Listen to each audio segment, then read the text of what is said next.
যদি এই ব্যবসায়টা কোনো কারণে চলে যায়, you will be held accountable. আমি একদম ক্লিয়ার কথা বলে দিই। আমি জানি না স্যার, যদি উনি উইথড্র করেন সেইং দ্যাট আপনার এই ফলানা স্টাফ জন্য আমি উইথড্র করছি account, you will be held responsible for the loss in business. আরে এই রাস্কেল চেয়ারম্যান রজনীশ কুমার, উজ্জ্বল কুমার, এই কথাগুলো বিশাল কুমারের কথা আছে, প্রত্যেকটা কথার আমি জবাব চাই। কেন বলা হয়েছে?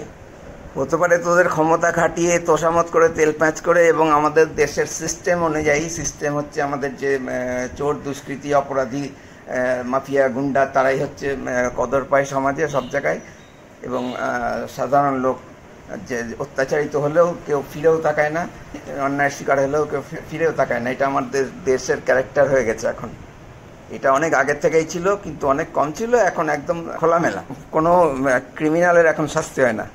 এই কথাগুলো আমি সহ্য করতে পারবো না। এই কথাগুলো এখানে যে 40 মিনিট ধরে আমাকে যে কথাগুলো বলেছে, এবং এক একটা সব ব্যাংকের বড় বড় নিয়ম তুলে কোন ধারাতে কী হবে সব বলেছে, এত কিছু আমাকে টাকাটা ফেরত না দেওয়ার জন্য, বা ওই কাস্টমার বিষ্ণু ঘোষকে তুষ্ট করার জন্য, খুশি করার জন্য, তোষামত করার জন্য। প্রত্যেকটা কথার হিসাব চাই। কেন স্টেট ব্যাংকের সমস্ত স্টাফ একে সমর্থন করলো?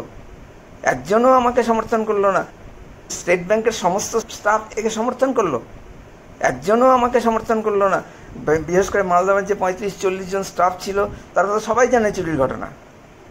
তাদের মধ্যে প্রায় সবাই তো সিসিটিভি ফুটেজ দেখেছে। 3বার তো আমি ফুটেজ দেখিয়েছি চিফ ম্যানেজারের চেম্বারে। ওই বিষ্ণু ঘোষ বিভিন্ন কোম্পানি এনে দেখে ভেরিফাই করেছে যে এটা ঠিক আছে কিনা। কেউ তো একটা কথাও কখনো বলেনি যে এটা নিয়ে সন্দেহ আছে, চুরিটা নিয়ে কোনো স্কোপই নাই। আমি নিজে এখন এত পরিষ্কার সিসিটিভি ফুটেজ কখনো দেখিনি।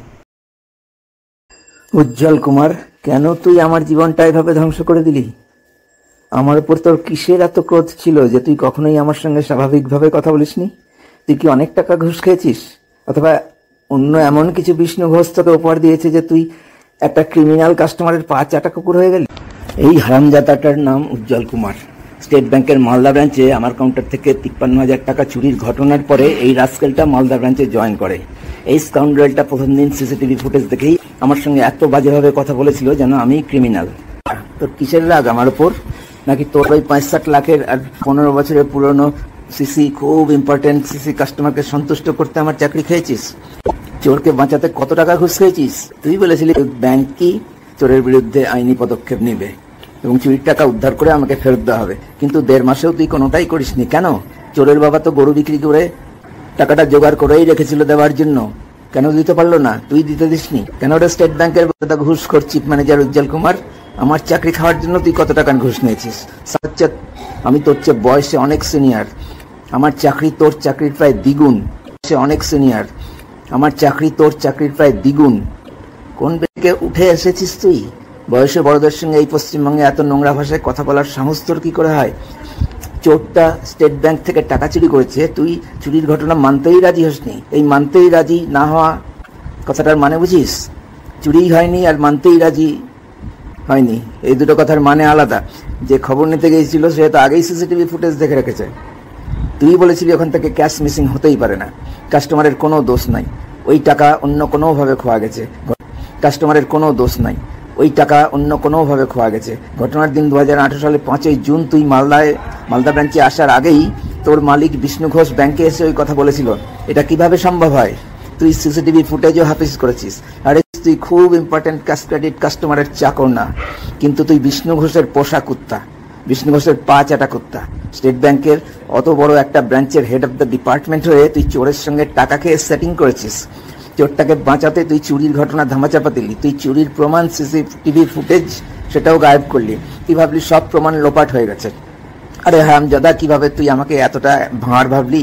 তুই তো ভাবতে পারিসনি নিশ্চয়ই যে তোদের হঠাৎ একদিন পুরো পাল্টি খেয়ে তোর চামচা বিশাল এবং অন্যান্য অফিসারদের নিয়ে আমার উপর ভয়াবহ অত্যাচার করলি, যত রকম ভাবে সম্ভব আমাকে ভয় দেখালি।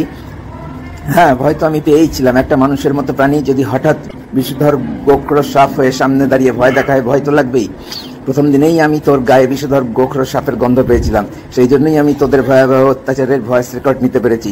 তুই আমার বিপদের গন্ধ পেয়েছিলি না?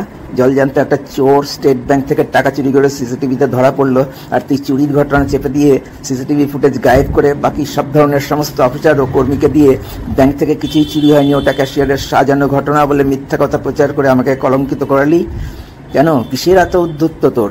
তোর তো ব্যাংকের অপরাধের সেকশনগুলোও জানা আছে। তুই কত ভয়ঙ্কর দুর্নীতি করেছিস এবং অপরাধ করেছিস জানিস তো? জানিস না? তুই স্টেট ব্যাংকের সঙ্গে এবং দেশের সঙ্গে বিশ্বাসঘাতকতা করেছিস। জানিস না? তুই জালিয়াতি করেছিস, স্টেট ব্যাংককে প্রতারিত করেছিস। এতগুলো দুর্নীতি ও অপরাধের শাস্তি নিশ্চয়ই তোর জানা আছে। ক্যাশিয়ারের ওপর ভয়াবহ হুমকি, রিভলভার দেখিয়ে হুমকি, ঘটনার সঙ্গে সামঞ্জস্যই নাই এরকম অজস্র মিথ্যা কথা বলে আমার চূড়ান্ত অপমান করেছিস। এগুলো তো আলাদা, এগুলোর জন্য তোর হিসাব আলাদা হবে। তোকে তো শাস্তি পেতেই হবে। তোর চামচাগিরি করতে অথবা কোনো কিছু পাওয়ার লোভে যারা তোকে ওইসব 2 নম্বরই কাজ করতে সহযোগিতা করেছে তাদের সবাইকেই উপযুক্ত শাস্তি পেতে হবে। তুই আমাকে মেরে ফেলার চেষ্টাও করেছিলি, সবকিছুর হিসাব তোকে দিতে হবে শালা। বিশাল তুই আর স্টুপিড, তোর জন্মের আগে থেকে আমি স্টেট ব্যাংকে চাকরি করি। এত ধৃষ্টতা তোর কোথা থেকে আসে? কোন নোংরা বস্তিতে তুই বড় হয়েছিস? স্কাউন্ড্রেল, তোকে জ্ঞান দিচ্ছিস কত? ওই কাস্টমারটাকে তুই 4 বছর ধরে চিনিস, আমি তাকে আজ থেকে চিনি? আমি চিনি না তাকে, আমার কাউকে চিনার দরকার নাই। ব্যাংক আমাকে 34.5 বছর ধরে চিনে, সেই দিন যেদিন বলেছিলি জানিস?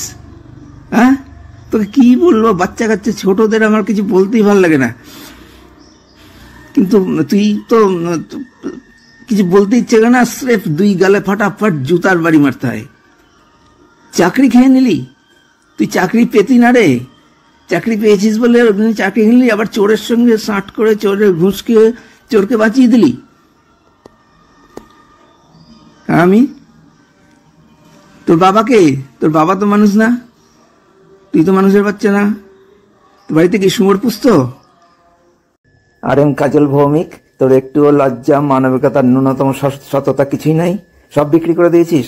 একটা চোর তোর কাছে এত ইম্পর্টেন্ট যে তুই চোরকে বাঁচাতে আমার চাকরি খেয়ে নিতে পারলি, একজন স্টাফের চাকরি খেয়ে নিতে পারলি, এবং যার টাকা চুরি করেছে চোরটা। তুই মানুষ না জানোয়ার, তুই মানুষ না জানোয়ার, তুই মানুষ না জানোয়ার। পার্থ চক্রবর্তী, তুই এত অপরাধ প্রবণ জানোয়ার, তুই তো মানুষের বাচ্চা না রে। চোরের পাচাটা কুকুর। এটার একটা পার্থ চক্রবর্তী স্টেট ব্যাংকের মালদার তখনকার 2008 সালের ম্যানেজার হয়ে এসেছিল। সবকটা নতুন, সবকটা ঘুষ খেতেই এসেছিল। কিরে ঘুষখোর? চোর কে হয়? চোরের গোলাম তুই। আর কি যেন ওই ক্যাশগেট কাস্টমার বিষ্ণু ঘোষের পাচাটা কুকুর।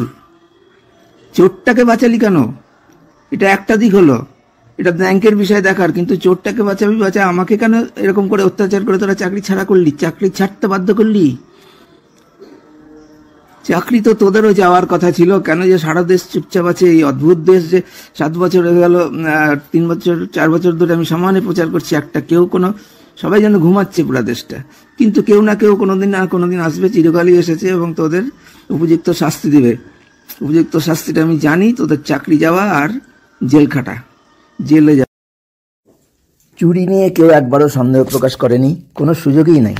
চিফ ম্যানেজার উজ্জ্বল কুমার ও ক্যাশ ক্রেডিট ম্যানেজার বিশাল কুমার আমাকে প্রায়শই বলছে টাকাটা রেডিই আছে, আর একটা ফুটেজ দেখার পর দিয়ে দিবে, কিন্তু ব্যাংক তাদের আর ফুটেজ দেখায় না। আমি তখনও বুঝিনি আসলে আমাকে বাদ রেখে বাকি পুরো স্টেট ব্যাংক সিদ্ধান্ত নিয়ে ফেলেছে যে আমার ভয়ঙ্কর ক্ষতি করবে, যেটা হলো কাস্টমারকে দিয়ে লিখিত অভিযোগ করিয়ে আমাকে মেমো দিয়ে হাত পা বেঁধে দেবে। তখন ব্যাংক যতদিন চাইবে আমাকে ডিসিপ্লিনারি অ্যাকশন পেন্ডিংয়ে আটকে রাখবে। তখন 31 মাস চাকরি বাকি ছিল। ডিসিপ্লিনারি অ্যাকশন পেন্ডিং থাকলে আমি নর্মাল রিটায়ারমেন্টেও সব টাকা পাবো না, তখন আমাকে ব্যাংকের হাতে পায়ে ধরতে হবে। উজ্জ্বল কুমার আমাকে মেমো দেওয়ার খুব চেষ্টা করেছিল, কিন্তু আমি কখনো মাথা গরম না করে, একটাও বাজে কথা না বলে নিজেকে শান্ত রেখেছিলাম, যাতে ভিআর না আটকাতে পারে। এই স্টেট ব্যাংক এত নোংরা, এত জঘন্য মানুষে ভর্তি যে এই সিসিটিভির কথা চেপে গিয়ে চুরি হওয়ার কথা অস্বীকার করে তাদের স্ক্রিপ্ট অনুযায়ী পরিবেশ তৈরি। এই স্টেট ব্যাংক এত নোংরা, এত জঘন্য মানুষে ভর্তি যে এই সিসিটিভির কথা চেপে গিয়ে চুরি হওয়ার কথা অস্বীকার করে তাদের স্ক্রিপ্ট অনুযায়ী পরিবেশ তৈরি করছে। তার জন্য তারা চোর আর ওই বিষ্ণু ঘোষ নামে খুব ইম্পর্টেন্ট কাস্টমারের সঙ্গে চক্রান্ত করেছে এবং একসঙ্গে সব প্রচার করছে। এটা একজন দুজন না, পুরো স্টেট ব্যাংক সার্বিকভাবেই সেটা করছে। আমি কখনো ভাবতে পারিনি যে চোরটার জন্য তারা সত্যি সত্যি ক্ষতি করে দিবে আমার। স্টেট ব্যাংকে 2.5 লক্ষ স্টাফ, একজনও এই ঘৃণ্য চক্রান্তের প্রতিবাদ করতে পারলো না। রজনীশ কুমার সোন হারামজাদা ভাড়ুয়া, স্টেট ব্যাংকের চেয়ারম্যান হয়ে তুই একটা, মানে তোর জন্য উপযুক্ত কোনো ওয়ার্ড নাই। যদি এই ব্যবসায়টা কোনো কারণে চলে যায়, যদি কোনো কারণে চলে যায়, you will be held accountable. Body language সেরকম ভয়ঙ্কর, গুটলু দেখতে এরকম মুখ চোখ লাল করে, এই সুর শুনে তো বোঝা যাচ্ছে বডি ল্যাঙ্গুয়েজ কেমন অ্যাগ্রেসিভ। সেইভাবে একজন নিজের স্টাফকে, এত সিনিয়র স্টাফ যার চাকরির লেন্থ হচ্ছে এই উজ্জ্বল কুমারের চাকরির লেন্থের চেয়ে দ্বিগুণ, এবং যে আরেকটা যে চালামাচ যে বিশাল কুমার ক্যাসকেড ম্যানেজার মাতব্বর, তার জন্মের আগে থেকে আমি চাকরি করি স্টেট ব্যাংকে। ওই লোকটা যদি চলে যায় আমার নামে দোষ দিয়ে কেন যাবে, এই ব্যাপারটা কেন আসছে, এগুলো সব তোর বানানো, স্টেট ব্যাংকের স্ক্রিপ্টের অংশ। রজনীশ কুমার সোন স্টেট ব্যাংকের সমস্ত স্টাফ একে সমর্থন করলো, একজনও আমাকে সমর্থন করলো না। বিশেষ করে মালদামের যে 35-40 জন স্টাফ ছিল তারা তো সবাই জানে চুরির ঘটনা, তাদের মধ্যে প্রায় সবাই তো সিসিটিভি ফুটেজ দেখেছে। 3বার তো আমি ফুটেজ দেখিয়েছি চিফ ম্যানেজারের চেম্বারে, ওই বিষ্ণু ঘোষ বিভিন্ন কোম্পানি এনে দেখে ভেরিফাই করেছে যেটা ঠিক আছে কিনা। কেউ তো একটা কথাও কখনো বলেনি যে এটা নিয়ে সন্দেহ আছে, চুরিটা নিয়ে কোনো স্কোপই নাই। স্টেট ব্যাংকের 100% লোকের একই স্বভাব, একই চরিত্র, একটা কারোর মধ্যে মানবিকতা নাই। সবাই ইদানিং, এই যে 18 সালে, ইদানিং তো না, এটা 18 সালে হয়েছে, 2018-তে সবাই বলে স্টেট ব্যাংক কথায় কথায় মরাল টার্পিচিউট নষ্ট করা, এটাকেই বলে নৈতিকতার স্খলন। স্টেট ব্যাংকের 100% লোকের নৈতিকতা নাই, মানবিকতা নাই। পিশাচ নাকি এরা? এত পয়সা কি করে হয় 100% লোক? কি করে 2.5 লক্ষ, সেই সময় 2.5 লক্ষ স্টাফ ছিল স্টেট ব্যাংকের, কি করে 2.5 লক্ষ এই ভীমরতি ধরে সবারই, যে চোরের সাপোর্টে ব্যাংকের চক্রান্তে সমর্থন দিচ্ছে সক্রিয়ভাবে, এবং তাদেরই একটা স্টাফ, যে সেদিন আমি না হয়ে অন্য কেউ হতে পারতো, পরে ভবিষ্যতে অন্য কেউ হবে, বা এর মধ্যে হয়ে গেছি কিনা আমি খবর রাখি না, আমি তো ঘরে বসে থাকি। আমার তো বেরানোর মতো এই অপমানের পর আমি তো বেরাই না বাড়ি থেকে। স্টেট ব্যাংক অফ ইন্ডিয়ার চেয়ারম্যান রজনীশ কুমার, তোর মতো চোর, ঘুষখোর, বিশ্বাসঘাতক, জালিয়াত, দুর্নীতিগ্রস্ত ঘাটিয়া আদমি স্টেট ব্যাংকের চেয়ারম্যান কি করে হয়? আমার কাউন্টার থেকে টাকা চুরি করে যে চোরটা ধরা পড়লো, তার সঙ্গে তোর কিসের সম্পর্ক? তুই কি ওই চোরের জিজা নাকি? ওটা তো শালা হয়। চেয়ারম্যান হয়ে তুই চোরকে রক্ষা করলি, চোরকে বাঁচাতে তুই চুরির ঘটনা, সিসিটিভি ফুটেজ সব ধামাচাপা দিলি, আমার উপর অত্যাচারের কথা ধামাচাপা দিলি, পরবর্তীকালে মিথ্যা রিপোর্ট দিয়েছিস। কিন্তু তুই সেই চোরের জন্য আমাকে চুরি হওয়া টাকাটা উদ্ধার করে ফিরিয়ে দেওয়ার বদলে তোর দুটো টিয়া অফিসার উজ্জ্বল কুমার আর বিশাল কুমারকে দিয়ে আমার উপর অমানসিক অত্যাচার করালি। চুরির ঘটনার সঙ্গে কোনো সম্পর্ক নাই এরকম অসংখ্য অজস্র মিথ্যা অপবাদ দিয়ে অপ্রাসঙ্গিক ও মন গড়া অভিযোগ এনে আমাকে বিভৎস অপমান করালি, লাঞ্ছিত করালি। তোর পাঠানো মাফিয়া উজ্জ্বল কুমার আমাকে রিভলভার দেখিয়ে ভয়ঙ্কর সুরে হুমকি দিয়েছে। মিস্টার চোর চেয়ারম্যান রজনীশ কুমার, এত বড় প্রতিষ্ঠানের প্রধান হয়েও তুই একটা চোর, নিম্ন স্তরের ক্রিমিনাল। কোন সাহসে তুই একটা চোরকে বাঁচাতে একজন নিষ্পাপ স্টাফের চাকরি খতম করে দিলি? চোর তোর কে হয়? তোর এতই টাকার দরকার? তোর কি সন্তান, পরিবার, সংসার এসব নাই? তারা জানে যে তুই চোর দুষ্কৃতীদের সঙ্গে কাজ করিস। রাজা নিজেই চুরি করলে বিচার কে করবে? তাই তুই আমার অতগুলো অভিযোগের কোনো জবাব দিসনি। স্টেট ব্যাংকের 2.5 লক্ষ কর্মীকে তুই ক্রিমিনাল বানিয়ে ছাড়লি।